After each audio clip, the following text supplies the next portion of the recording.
Sudah yang kasih dalam Tuhan, kita buka Alkitab kita di dalam Injil Yohanes pasal 10 ayat 9 sampai dengan ke-10. Akulah pintu, barang siapa masuk melalui aku, ia akan selamat, dan ia akan masuk dan keluar dan menemukan padang rumput. Pencuri datang hanya untuk mencuri dan membunuh dan membinasakan. Aku datang supaya mereka mempunyai hidup dan mempunyainya hidup dalam segala kelimpahan. Alkitab berkata bahwa Yesus datang untuk memberi kita keselamatan, kemenangan, kehidupan abadi, artinya berkat. Tetapi setan datang adalah untuk membunuh, membinasakan, menghancurkan. Setan tidak ada tujuan menolong manusia. Setan tidak ada tujuan membela atau menyelamatkan manusia. Kenapa? Karena setan tahu tidak diampuni. Perlu kita tahu, kenapa manusia diampuni, setan tidak. Ingat saudara, yang disebut namanya setan dulu adalah malaikat. Nah, pemimpinnya adalah Lucifer. Lucifer dari keinginannya sendiri melawan, memberontak, mengkudeta Tuhan. Nah, beda dengan manusia, manusia tidak ada tujuan untuk memberontak, melawan, mengkudeta Tuhan. Tetapi manusia digoda setan untuk melawan Tuhan. Jadi kasusnya beda. Nah, kasus pembunuhan, pembunuhan berencana, hukumannya berat, maksimal mati atau seumur hidup. Pembunuhan tidak berencana ada keringanan, apalagi kalau pembunuhnya orang gila. Kalau di Indonesia orang gila tidak bisa dihukum. Kalau orang gila bisa dihukum, berarti hakimnya ikut gila gitu. Nah, manusia tidak ada keinginan atau merencanakan pemberontakan. Makanya manusia diberi kesempatan pengampunan di dalam nama Tuhan Yesus. Nah, setan tidak ada pengampunan karena Lucifer, iblis, adalah merencanakan, mengkudeta, dan dari keinginan sendiri melawan Tuhan. Makanya tidak ada setan bertobat dan setan dibaptis. Kenapa? Karena setan tidak diampuni. Nah, jadi saudara harus mengerti konsep ini bahwa setan tidak akan menyelamatkan manusia. Karena apa? Karena setan sendiri tidak diampuni. Nah, sedangkan manusia itu diberi kesempatan untuk diampuni. Keselamatan di dalam nama Tuhan Yesus. Nah, sudah tahu, kutuk itu ada dua. Pertama adalah kutuk masa lalu, dan yang kedua adalah kutuk masa depan. Nah, ini saudara. Ingat, apa artinya berkat?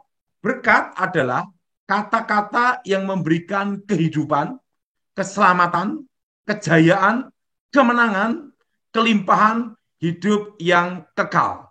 Makanya sering kita lihat pendeta doa berkat. Artinya memberikan kata-kata kehidupan. Tuhan menyampaikan firman-Nya, memberi apa? Kehidupan, keselamatan, kemenangan, kejayaan. Itulah berkat. Nah, lawan dari berkat adalah kutuk. Nah, kutuk adalah kata-kata yang mengikat, yang menyebabkan penderitaan, kesengsaraan, kehancuran, malapetaka, kemiskinan, sakit penyakit, penderitaan, kematian abadi. Nah, ingat saudara, lawan dari berkat adalah kutuk. Lawan dari kutuk adalah berkat. Tuhan memberi kita berkat masa depan. Demikian setan mengikat kutuk, namanya kutuk masa depan. Nah, jadi saudara harus tahu dulu bahwa ada kutuk masa lalu dan kutuk masa depan. Nah, apa itu kutuk masa depan dan apa itu kutuk masa lalu? Nah, saudara yang kasih dalam Tuhan, ini suatu rahasia yang perlu kita tahu. Nah, itu loh dukun yang membuat orang kaya. Kenapa dukunnya tidak kaya sendiri? Nah, Siapa sih orang yang tidak perlu uang? Nah itu. Nah, apalagi dolar, perlu sekali. Nah, orang yang tidak percaya Tuhan, kalau sakit pergi ke dukun, tetapi dukun sakit pergi ke dokter. Nah itu, saudara. Nah, kenapa tidak pergi ke dukun yang lain? Karena mereka tahu rahasia. Nah, itu loh dukun yang ngasih nomor togel, nomor buntut. Nah, dia kan tahu besok keluar nomor judinya berapa. Kenapa tidak beli sendiri? Nah, itu. Karena apa? Karena mereka tahu rahasia. Ada satu kutub di mana setan tidak pernah memberi manusia gratis. Ada harga yang harus dibayar. Dan ingat, setan tidak ada tujuan menolong. Kenapa? Karena setan tidak diampuni. Nah, konsep ini harus saudara mengerti. Nah, sekarang kita perhatikan, itu loh dukun yang bisa membuat laris toko atau pabrik. Kenapa dukunnya sendiri tidak buka pabrik? Nah, karena dia tahu rahasia. Nah, ini saudara. Nah, bahwa ada harga yang harus dibayar. Nah, itu loh kalau mau cantik pasang susuk. Susuk emas, berlian, gigi tongos, pasang susuk langsung. Yang jadi pertanyaan, kenapa anak cucunya dukun tidak dipasang susuk? Nah, karena apa? Karena tahu harga yang harus dibayar. Nah, saudara, ada satu konsep yang salah bahwa setan bisa memberkati. Sudah tahu apa bedanya Tuhan dan apa bedanya setan? Pertama, Tuhan adalah pencipta yang tidak ada menjadi ada. Setan, ingat, bukan pencipta. Nah, ingat, ini bedanya bahwa Tuhan pencipta, setan bukan pencipta. Nah, sehingga setan tidak bisa menciptakan yang tidak ada menjadi ada. Kalau Tuhan menciptakan yang tidak ada menjadi ada. Ini bedanya antara Tuhan dan setan. Nah, lu sudah tahu sebelum saya bertobat, ada hukum namanya keadilan yang maha kuasa. Orang baik, orang jahat, orang beragama, tidak beragama, Kristen atau bukan. Semua bisa merasakan cahaya matahari. Betul? Merasakan cahaya matahari. Nah, demikian karena keadilan yang maha kuasa, semua manusia di bawah kolong langit ini diberinya rezeki, berkat, blessing masing-masing. Buktinya, ada preman kelas terminal, ada preman kelas nasional, bahkan preman kelas internasional. Pendeta aja, ada pendeta kaya diberkati, seperti Pak Lukas. Nah, tetapi juga ada pendeta miskin, makan aja susah. Nah, sama-sama doa loh ini. Nah, ada orang Kristen kaya, ada orang Kristen miskin. Ada Hindu Buddha yang kaya, ada Hindu Buddha yang miskin. Artinya apa? Bahwa semua rezeki sudah diberikan rezekinya masing-masing. Bedanya kalau kita orang Kristen, kita percaya Tuhan Yesus dijamin masuk surga, dan kalau kita setia, berkat itu ditambahkan. Nah, itu. Nah, setan tahu hal ini. Nah, perlu sudah tahu, kalau orang minta rezeki, berkat, kekayaan sama setan, itu diambil dari anak cucunya. Hingga nanti anak cucunya kerja apapun gagal, bangkrut. Kenapa? Karena rezekinya sudah diambil orang tuanya dulu. Nah, itu. Nah, makanya sama-sama kedukun, kayanya beda-beda. Ada yang tetap miskin sekalipun kedukun. Kenapa? Karena rezeki anak cucunya seret. Sekalipun diambil, ya tetap miskin. Nah, tapi kalau rezeki anak cucunya itu gede besar, maka orang tuanya kerja apapun berhasil. Tetapi ada harga yang harus dibayar. Tidak bisa menikmati kekayaan itu. Nah, artinya apa? Nanti kena kutuk, sakit penyakit. Nah, mati ndak, hidup ndak. Apa gunanya kaya kalau stroke, sakit gula?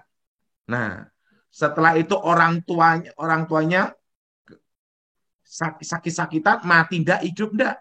Begitu orang tuanya mati, anak cucunya kerja apapun gagal, bangkrut, habis. Kenapa? Karena rezekinya sudah diambil dulu sama orang tuanya. Maka Alkitab berkata setan itu pencuri. Nah, itu loh dukun yang membuat laris toko. Kenapa dukunnya tidak minta sendiri? Ingat saudara, rezeki anak cucunya diambil orang tuanya. Nah, rezeki anak cucu diambil orang tuanya. Sehingga apa? Begitu orang tuanya mati, anak cucunya kerja apapun bangkrut, sial, habis. Ada harga yang harus dibayar. Dan orang tuanya itu pun tidak bisa menikmati kekayaan itu. Beda dengan Tuhan, Tuhan memberkati, blessing itu dilanjutkan. Nah, karena apa? Setan itu bukan pencipta. Seperti orang punya jimat keselamatan. Nabrak mobil, selamat. Nabrak motor, selamat. Nabrak kereta api, ya tetap mati, saudara. Kenapa? Ada batasnya, saudara. Nah, itu keselamatan anak cucunya dipindah orang tuanya. Sehingga anak cucunya nanti sering kecelakaan dan hidup dalam bahaya. Namanya dekat dengan kematian. Nah, dan orang yang punya jimat keselamatan kena kutuk, miskin seumur hidup. Nah, ada timbal baliknya di sini. Nah, seperti orang pasang susuk. Nah, itu kena kutuknya apa? Rumah tangga hancur. Dan anak cucunya yang kawin pasti cerai. Ingat, ya? Anak cucunya itu yang kawin pasti cerai. Ada kutuk yang harus diterimanya. Nah, itu berlaku sampai 3-4 generasi. Nah, kalau di Alkitab dalam kitab Keluaran, tapi dalam ilmu kebatinan, sebelum saya bertobat itu sampai 7 keturunan. Nah, itu dilanjutkan anak cucunya. Itu kena kutukan anak cucunya kalau pasang susuk emas, berlian, pengasian, bukan susuk KB lain. Nah, itu terkena kutuk yang namanya kehancuran keluarga. Nanti anak cucunya terkena kutuk jadi perawan tua, perjaka tua. Yang kawin pasti cerai, dan anak cucunya kena kutuk jadi lesbi, homo, dan lain-lainnya. Itu akan mengikat sampai 7 generasi. Ada harga yang harus dibayar. Sebenarnya setan itu rentenir. Nah, seperti yang jadi pertanyaan, bagaimana kita lepas dari kutukan itu? Nah, perlu saudara tahu yang disebut pantangan-pantangan, titik-titik kelemahan ilmu, kuasa gelap, itu yang disebut sebenarnya adalah posisi netral, bukan untuk melepaskan kutukan. Nah, pada waktu diketemukan satu unsur alam yang berlawanan tapi sejenis, maka segala kekuatan mantra jimat netral. Artinya netral itu tidak berfungsi. Contohnya orang punya ilmu kebal. Ditembak tidak apa-apa, dibacok tidak apa-apa, dibom ketawa. Nah, berarti tameng baja. Yang satu unsur dengan logam biasa, tapi berlawanan, yaitu logam mulia. Makanya orang punya ilmu kebal, ditembak proyektil dari emas atau dari perak, tembus. Apakah setannya keluar? Tidak. Setan tetap dalam tubuh, kekuatan tidak berfungsi, artinya posisi netral. Makanya orang punya ilmu kebal kalau ditembak jenis 2 logam ini tembus. Nah, Kalau dalam waktu saya belum bertobat, namanya setannya pamit. Nah, itu udah. Nah, pada waktu diketemu satu unsur, berlawanan tapi sejenis. Nah, makanya kalau orang itu bawa jimat, waktu mau buang air besar, jimat ditaruh dulu baru nongkrong. Kenapa? Ini masuk, ini keluar. Satu unsur berlawanan. Makanya kalau jimat apapun kena kotoran manusia tidak berfungsi. Termasuk kalau kena air kencing. Satu unsur berlawanan. Nah, seperti ini. Orang punya ilmu kebal, ditembak tidak apa-apa, dibacok tidak apa-apa. Mudah. Yang satu unsur dengan daging, tapi berlawanan, itu adalah tanah. Tanah berasal dari daging, daging berasal dari tanah. Nah, tanah berasal dari daging, dan daging dari tanah. Semuanya kan asal dari debu, kembali ke debu. Dari tanah, kembali ke tanah. Daging berasal dari tanah. Dan ingat, Dara, dari tanah kembali ke tanah. Makanya kalau orang punya ilmu kebal, senjata tancapkan ke tanah, tusukkan, tembus. Karena apa? Kembali ke unsurnya.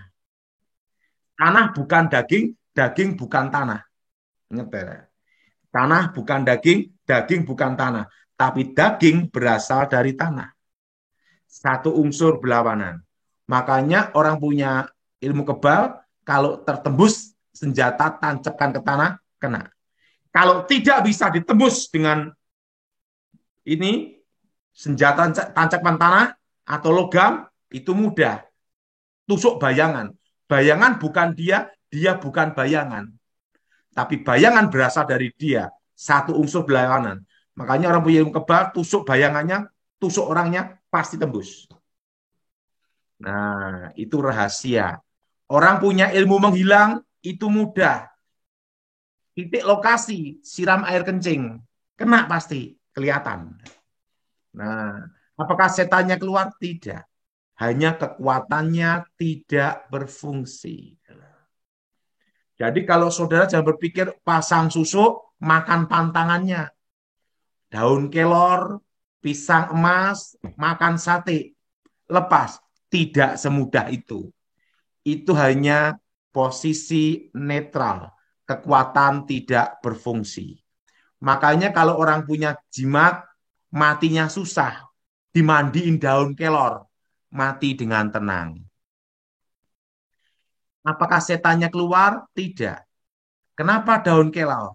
Ingat saudara, lawan dari kehidupan yang tidak bisa dipisahkan manusia adalah kematian. Maka disebut kelor, artinya kematian.